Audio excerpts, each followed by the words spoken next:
Okay, once again I am starting from local government things. Just from local government. Just 1 minute, please. So, yeah, since time immemorial, India has developed a number of systems based on community management of local affairs. The community-based management of local affairs is called panchayats, which literally means a council of 5 persons. So the word panchayat is a traditional one referring to the 5 elders in a village who meditated conflict and spoke on behalf of the residents of a village in pre-modern times. Okay. So we have already learned that Hobhouse were existent in the Rigvedic period in the 1200 BC, which were considered as the village self-governing bodies in ancient India. So with the evolution of time, so these bodies became panchayats or council of 5 persons, which had large powers, both executive and judicial. The panchayats used to settle local disputes, distributed land and collected taxes out of them, produce and paid the government's share on behalf of the village. So it used to happen in in Rigvedic period. But evolution of local government during the British period. We have seen that with the establishment of British government in India, the stable village government was widely shaken, who adopted a policy of centralization, and it is a fact that panchayat had never been priority of the British government. The British government increased, they were only interested in safeguarding their economic and political interests, increasing tax collection and strengthening the Raj in India. So it was necessitated from the severe financial crisis arising from the Sipahi Mutiny of 1857.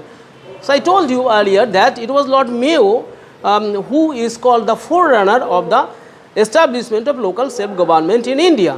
In the year 1870, during his viceroyalty, Lord Mayo took the local government system as his priority. Even the Famine Commission of 1880 also emphasized the importance of local self-government. Later, I would say that Lord Ripon's resolution of 1882 on social self-government considered as the means of popular and political education. However, the issue of local government in the country was taken up in the right earnest in the 1907 and 8 by the Royal Commission on Decentralization. Even I would say that the Government of India Act 1990 made local self-government a transferred subject, which earmarked the growth of these bodies under the patronage of elected ministers. However, the thrust of these impaneled decentralization was with respect to municipal administration. The resolution of Mayo for the first time gave the needed impetus to the development of local self-government in India. However, I would say that Lord Ripon is famous for local introduction of local self-government in India. On May 18, 1882, he recognized the twin considerations of local governments. Number 1, administrative efficiency, and number 2, political education. In 1907, the Royal Commission of Decentralization under the chairmanship of C.E.H. Hobhouse recognized the importance of local self-government or village panchayats at the village level. The commission recommended that, quote, it is most desirable alike in the interest of decentralization and in order to associate people with the local tasks of administration that an attempt should be made to constitute and develop village panchayats for the administration of local village affairs, unquote. So Montague-Chelmsford report of 1919 also tried to establish local self-government in India. I would say that after that, the Government of India Act 1935 marked the evolution of Panchayati Raj system in India. D.P. Mishra, the then Minister of Local Self-Government under the Government of India Act of 1935 in central provinces was of the view that the working of our local bodies in our province and perhaps in the whole country presents a tragic picture. What was the tragic picture? Inefficiency and local body have become synonymous. So, local bodies and inefficiency were the synonymous terms. So, in spite of various reports, resolutions and committees such as the Royal Commission on Decentralization in 1907, the report of Montague-Chelmsford and Chelmsford report of 1919, the Government of India Act 1918, and the hierarchical administrative structure based on the supervision and control evolved. Whatever it may be, I would say a debate regarding establishment of rural local self-governments when in the constitution debates were going on, and prior to that, I would like to say that the conflict was mainly between the father of nation and the father of Indian constitution. So, the father of nation, that is Mahatma Gandhi, wanted village self-sufficiency to be the aim of independent India. But only lip service was paid to the concept of village panchayats in the Constitution of India, that we all know. But what happened? Pandit Jawaharlal Nehru had also reservations regarding the village being the nucleus unit of the new system. So, this view is clearly understood from the letter written to Mahatma Gandhi on October 9, 1948, where he said, quote, "I do not understand why a village should necessarily embody truth and non-violence. A village, normally speaking, is backward intellectually and culturally, and no progress can be made from a backward environment. Narrow-minded people are much more likely to be untruthful and violent." Unquote. Dr. B.R. Ambedkar, a friend of Jawaharlal Nehru and the main architect of Indian Constitution, had an outlook regarding the village and villagers like Pandit Jawaharlal Nehru. He even went one step ahead and said that, quote, "I hold that these village republics have been the ruination of India. What is the village but a stink of localism, a den of ignorance, narrow-mindedness and communalism? I am glad that the draft constitution has discarded the village and adopted the individual as its unit." Okay.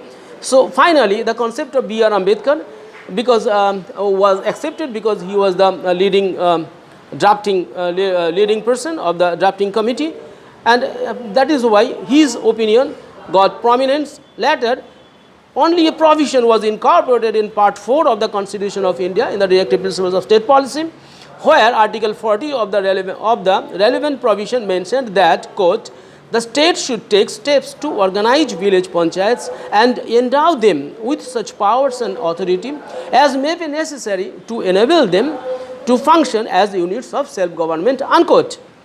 So, thereafter, in the free India, and or in the when we got independence, after that, community development programs and national extension program in 1952 were launched by Pandit Jawaharlal Nehru. The community development program was launched in 1952 with a view to reach millions of people as a symbol of the Congress government's dedication to achieve progress and its concern for the hitherto neglected villages that make a program so politically significant. Unquote. Further, it is to be noted that in the national extension and community development program, the unit of operation is the block, which represents on an average 100 villages with a population of 60,000 to 7,000 persons spread over an area of 150 to 170 square miles. And then we know that a very important committee, that was Balwant Rai Mehta committee. He was an elected chairman of the committee, and he was the chief minister of Gujarat at the time.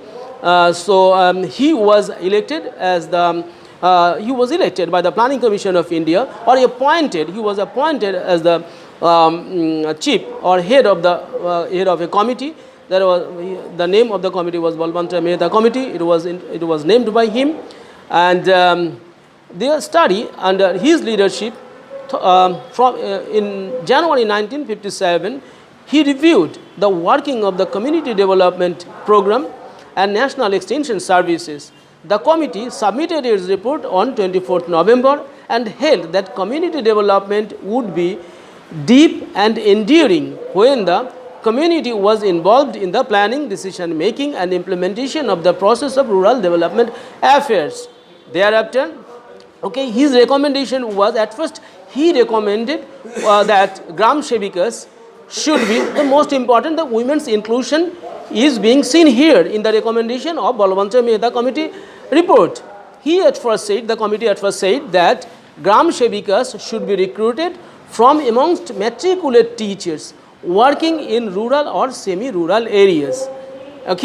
And the committee said that the constitution of the panchayat should be purely on an elective basis, with the provision for the co-option of 2 women members and 1 member each from scheduled caste and scheduled tribe. So this is the first time we see that Balwant Rai Mehta Committee recommended for women, but those women would not be elected, rather they would be co-opted, right? So thereafter we find, but what was the problem there? The women were co-opted. 2 women belonging to scheduled caste and scheduled tribes were included, but they were mainly but the other women, the co-opted women, they were, except scheduled caste and scheduled tribes community women, were mainly belonging to the upper caste and the families, rich families, and they owned allegiance to them. So they had little knowledge and experience. That is why the Balwant Rai Mehta's committee's report and the women's empowerment was not fully achieved at that time.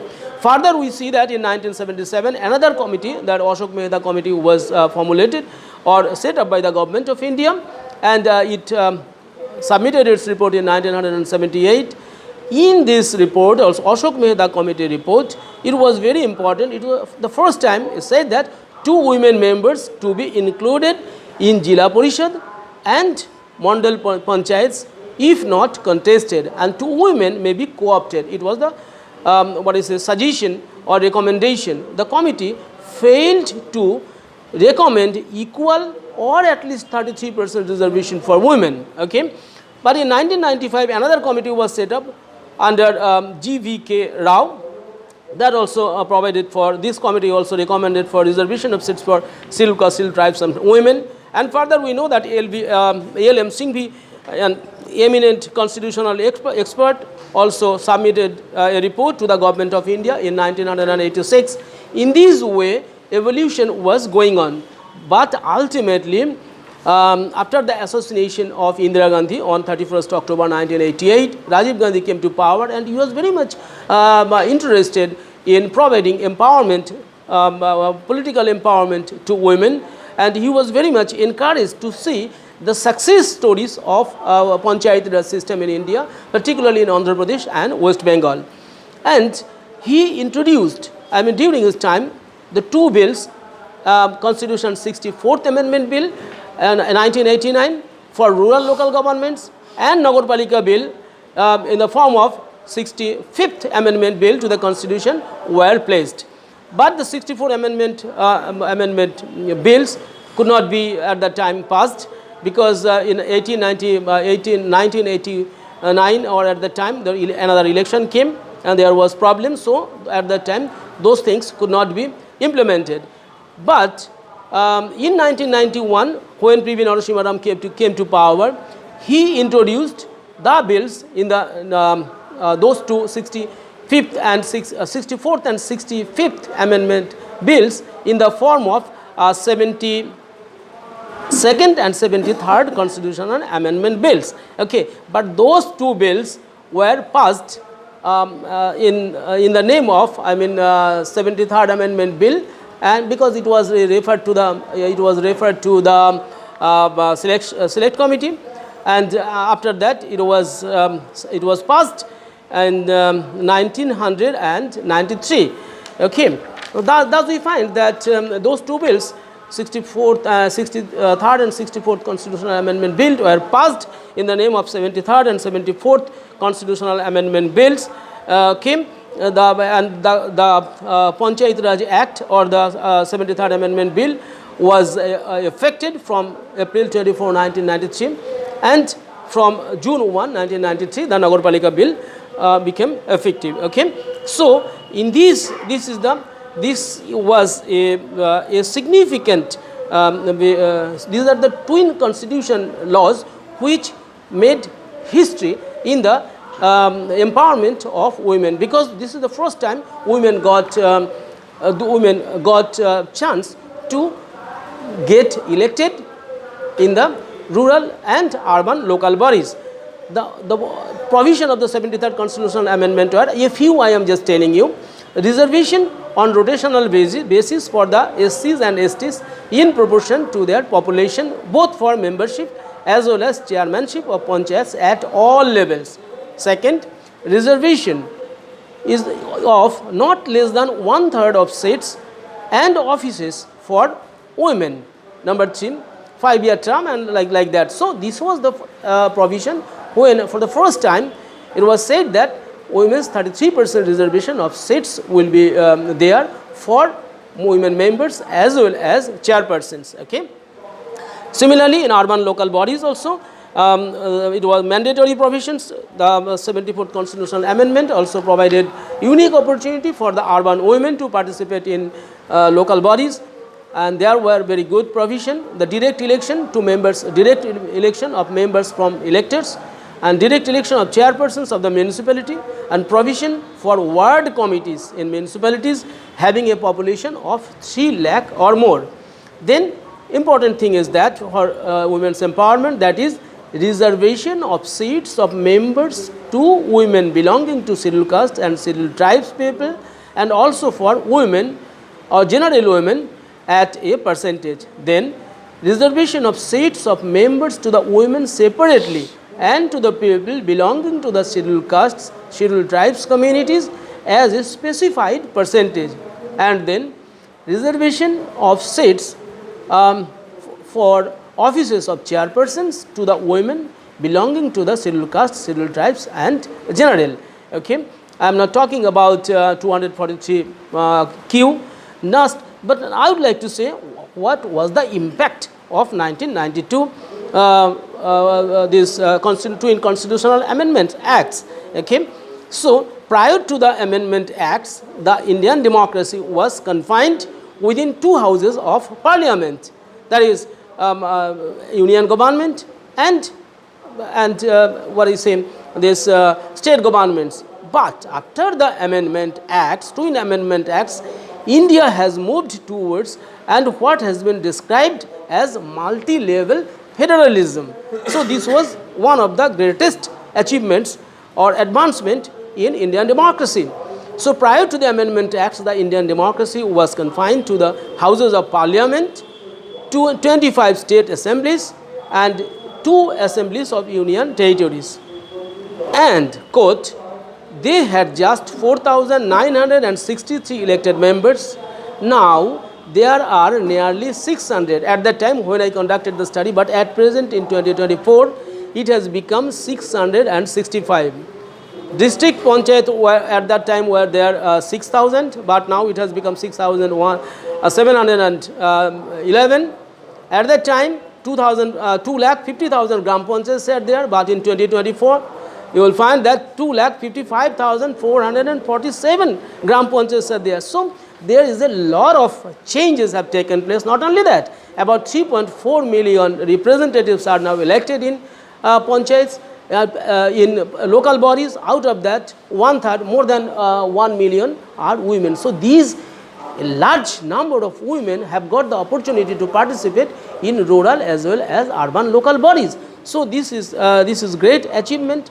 And what I found I would like to say that in India at present, I would say that 45.60% women have been elected in rural local bodies, though 20 states have already reserved from 33% to 50%, because in that book I have recommended that we need 50% reservation for women. There was a recommendation in the book on the basis of which I am just saying.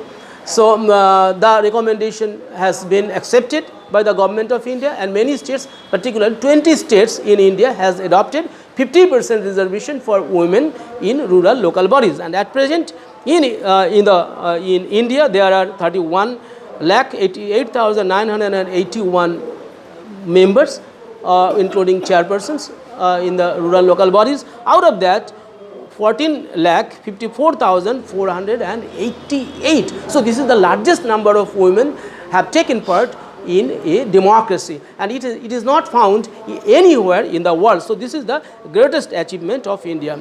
And finally, I would say findings. What did I find? I will say very precise manner, because I have been talking for a long time, more than one hour.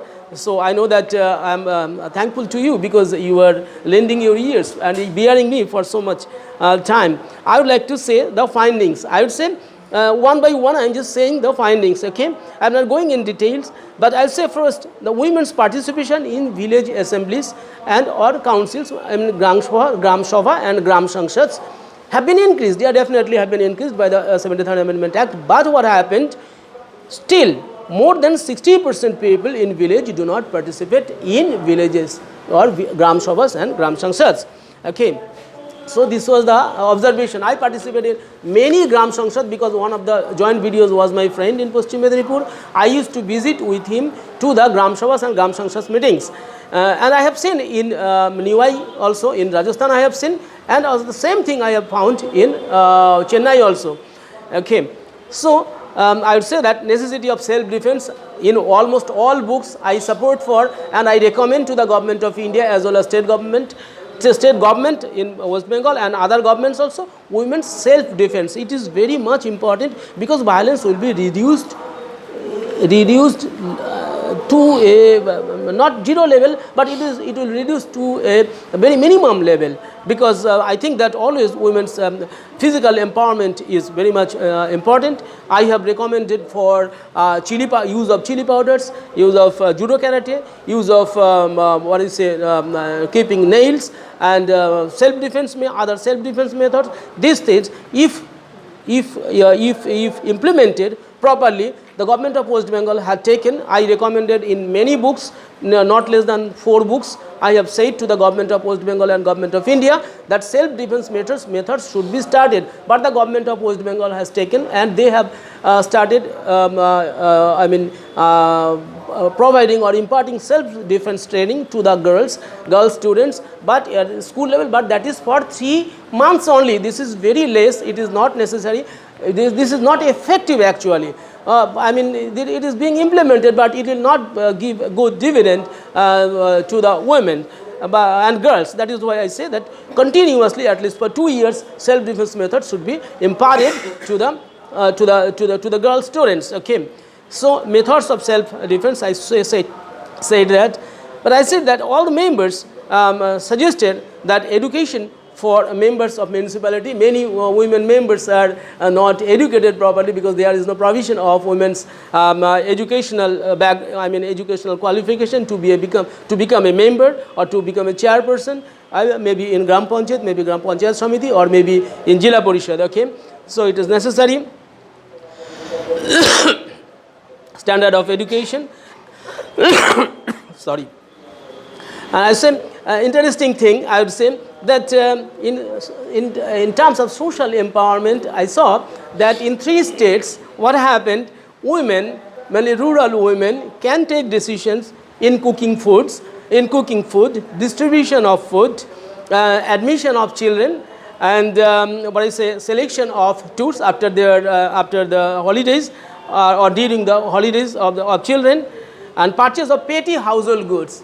But when it comes to the question of purchasing costly items, at that time I have found that only 41.66% female considers that yes, they have the power to purchase costly goods. On the other hand, 54.16% respondents perceive that no, women cannot purchase costly goods. Okay, and some people, 17% people, both male and female, said that we decide jointly. Okay, very important decision, important findings. I found that the knowledge of state regarding, when I asked that, do you know the Panchayat minister? At that time, I found that very few people could say, only 29.16% people could say, only males, but on the other hand 14.16% females could say. So they are unaware who is the Panchayat minister. Okay, similarly they could not say who is the urban development minister. So these are the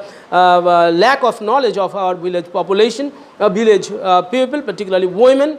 And many of the women are not aware of the schemes related to women's empowerment, and legal awareness is also very less among them.